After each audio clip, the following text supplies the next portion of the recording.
Do you think Afrikaner farmers are the most persecuted group in the world? I think those 49 people that came certainly felt they were persecuted, and they've passed every sort of check mark that had to be checked off in terms of meeting the requirements for that. They live in a country where farms are taken and land is taken on a racial basis. Okay. Do you think they're more persecuted than Uyghurs or Rohingyas, or more persecuted than political dissidents in Cuba or Venezuela or Nicaragua, or more persecuted than those who would be threatened should they be returned to Afghanistan by violence by the Taliban? Well, the problem we face there is the volume problem, okay? If you look at all the persecuted people of the world, it's millions of people. They can't all come here.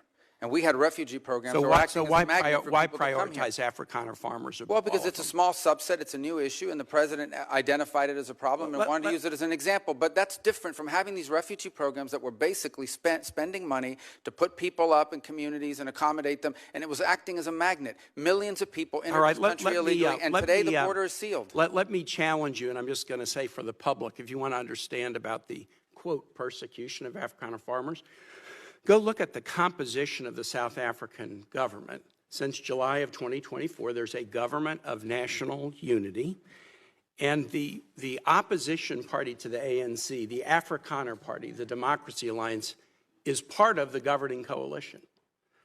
They joined the governing coalition a year ago, and the leader of that party was given the remit of agriculture minister.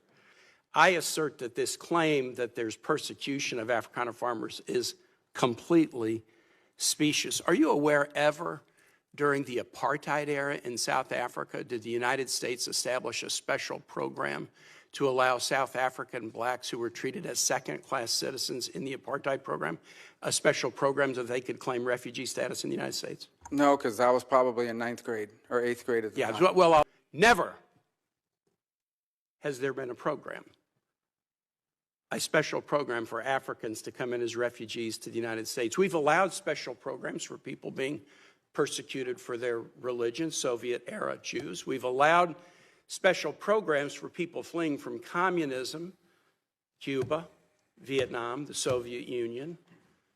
We've never allowed a special program to allow Africans into the United States in an expedited refugee status until now.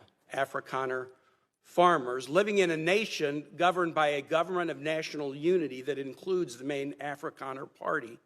Would you agree with me, Mr. Secretary, that if we're interpreting the statutory phrase, a well-justified fear of persecution, we should try to do that in an even-handed way? I think we should try to do that in